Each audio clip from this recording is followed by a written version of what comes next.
El 8 de diciembre de 1854, el Papa Pío IX, o Pío IX, proclama el dogma de la Inmaculada Concepción de la Virgen María. Para recordar esta efeméride y tratar de contextualizarla, es necesario referirse antes un poco al propio Papa, al Papa Pío IX. El Papa Pío IX, Giovanni Maria Mastai Ferretti de nombre, fue uno de los papas que ha tenido uno de los gobiernos más largos del papado y comenzó su gobierno en 1846. Y lo comenzó como un papa que tenía fama de ser liberal. Y en cierta forma fue en sus comienzos un papa más o menos liberal. Ese liberalismo terminó cuando en 1848, en el contexto de las revoluciones europeas, de lo que se llamó la Primavera de los Pueblos, se proclamó en Roma una república romana. Recordar que el Papa entonces era dueño de buena parte de la mitad de Italia, prácticamente de todo el centro de Italia, y esos estados eran estados dominados por el Papa. Al proclamarse esa república que asumió entonces posiciones liberales y revolucionarias, el Papa se escapó de Roma disfrazado, se fue a Nápoles, consiguió el apoyo de Napoleón, futuro Napoleón III, en Francia. Los franceses entraron a Italia y masacraron a la República Romana.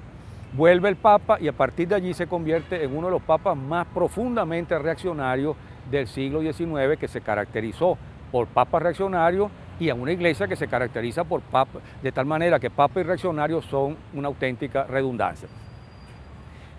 Pío IX logró fortalecer el poder de la iglesia, imponerle a la fuerza su voluntad mediante varias decisiones bien cuestionables al pueblo cristiano, al pueblo católico. Una de ellas fue justamente la bula que proclamó la Inmaculada Concepción de María en 1854. Otra fue el sílabus, una declaración virulenta contra la democracia, contra el liberalismo, contra el progreso, contra todo lo que se estaba desarrollando en el siglo XIX en Europa, que fue una decisión publicada en 1866. Y la tercera fue de hacer declarar la infalibilidad papal en el Concilio Vaticano I en 1870. Decisión de acuerdo a la cual cuando el Papa habla ex cátedra, es decir, habla de temas dogmáticos, el Papa no se equivoca, el Papa es absolutamente infalible.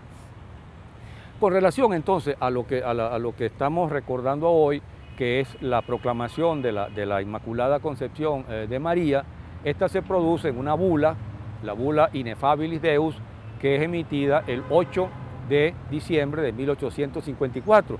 Y en esa bula, el párrafo central, que voy a leérselo, dice esto: para honra de la Santísima Trinidad, para la alegría de la Iglesia Católica, con la autoridad de nuestro Señor Jesucristo, con la de los santos apóstoles Pedro y Pablo y con la nuestra, definimos, afirmamos y pronunciamos que la doctrina que sostiene que la Santísima Virgen María fue preservada inmune de toda mancha de culpa original desde el primer instante de su concepción, por singular privilegio y gracia de Dios Omnipotente, en atención a los méritos de Cristo Jesús, Salvador del género humano, ha sido revelada por Dios y por tanto debe ser firme y constantemente creída por todos los fieles, por lo cual, si alguno tuviere la temeridad, lo cual Dios no permita, de dudar en su corazón lo que por nos ha sido definido, sepa y entienda que su propio juicio lo condena, que su fe ha naufragado y que ha caído de la unidad de la Iglesia, y que si además osare manifestar de palabra o por escrito o de otra cualquiera manera externa lo que sintiere en su corazón, por lo mismo queda sujeto a las penas establecidas por el derecho. Ahí lo único que faltó fue un lamento porque la Inquisición ya se había acabado y no podían quemar a los que tuvieran una opinión diferente. Ahora, esta proclamación de la virginidad de María es realmente un ataque a la racionalidad, un ataque al pensamiento de cualquier ser humano que se considere pensante. Solo alguien que se considera a sí mismo un borrego pastoreado y pastoreable por los obispos o por los cardenales o por el Papa puede aceptar una cosa que va absolutamente contra la razón. El centro de esto es, por supuesto, el tema del pecado original, que es uno de los absurdos más grandes que están asociados a la construcción teológica de la Iglesia. Un mito viejo, como tantos otros mitos de creación, en el cual los dos primeros seres humanos creados por Dios, Adán y Eva, por comerse una fruta, por violar una prohibición, no solo son echados del paraíso, sino que la humanidad toda, es decir, todos sus descendientes quedan manchados por ese pecado y condenados al infierno. Y hay que esperar no sé cuántos siglos y siglos, según la propia Iglesia, para que entonces el propio Dios, ofendido por ese pecado, porque Adán y Eva se comieron una fruta, ese Dios ofendido por esa tontería, encarne, se convierta en un ser humano, en Jesucristo, venga a este mundo y entonces aquí lo que recibe son patadas, empujones, escupitajos,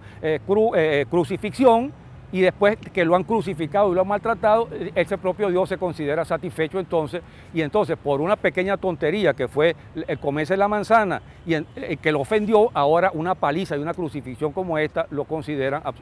absolutamente suficiente para que no aparezca ya más pecado original. Y además entonces de aquí deriva justamente la decisión tardía del Papa, porque es una decisión que se toma a mediados del siglo XIX. Es decir, que si la Virgen fue portadora de Jesucristo, que es Dios y que es el Hijo de Dios, el vientre de la Virgen tenía que ser un vientre absolutamente incontaminado. Es decir, que no solo Jesucristo iba a nacer sin pecado original, por supuesto, sino que la propia Virgen tenía que haber nacido ella misma, haber sido concebida sin pecado original para proteger ese vientre sagrado que guardó el Dios encarnado. Esto, repito, la gente puede creer lo que quiera, cada quien puede creer lo que quiera, es libre de creer lo que quiera. Yo lo que planteo aquí es la forma como se atropella por razones de poder fundamentalmente, y eso lo hace constantemente la Iglesia Católica, la capacidad racional de los seres humanos. Hay que doblegarlo. Y esta es una declaración que va contra la ciencia, que va contra el conocimiento, que va contra la racionalidad, y el Papa